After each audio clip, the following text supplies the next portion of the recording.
The rain poured heavily outside the small roadside bar, the kind of place where people shared stories they'd never tell anywhere else. Clint Eastwood had stopped for a quiet drink, hoping to escape the weight of Hollywood's expectations. But fate had other plans. An old man sat at the far end of the bar, his face weathered like the pages of a book no one had read in years. He raised his glass toward Clint, as if in silent recognition. "You ever been lost, son?" the man asked, his voice rough but steady. Clint smirked. "Not the kind of lost that can't be found." The man shook his head.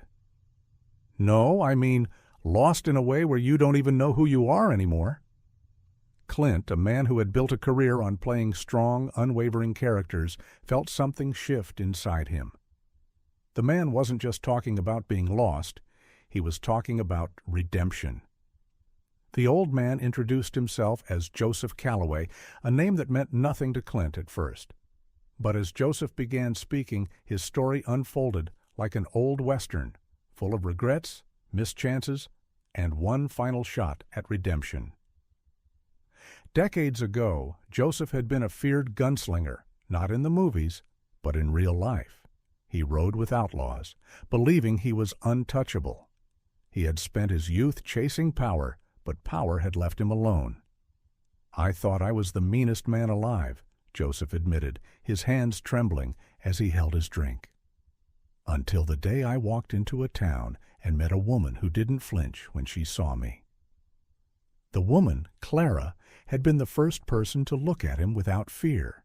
Instead of seeing an outlaw, she saw a man who could be better. She begged him to leave behind his past and start fresh.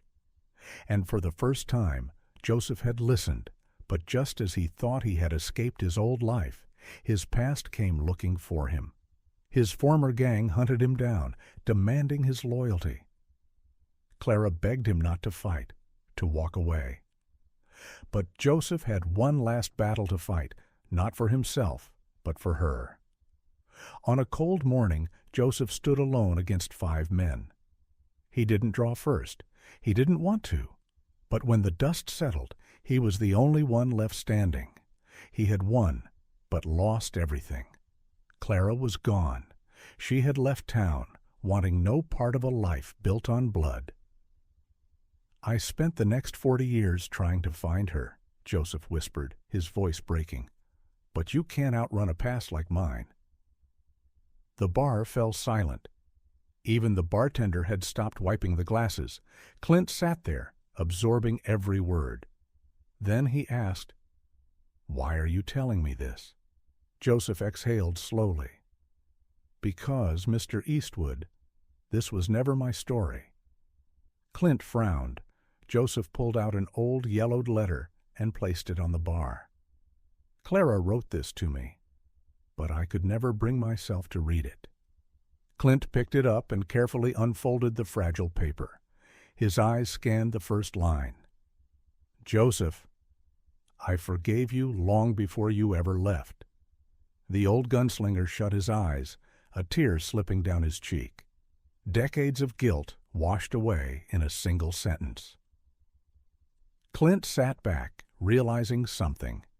This wasn't just a story. It was a film waiting to be made. A film about redemption, second chances, and a man finding his way back to himself. Years later, when Clint Eastwood released Unforgiven, critics called it a masterpiece. A story of a man haunted by his past, seeking redemption. What they never knew was that the inspiration behind it wasn't just fiction. It was the true story of Joseph Calloway, the lost gunslinger who finally found his way home.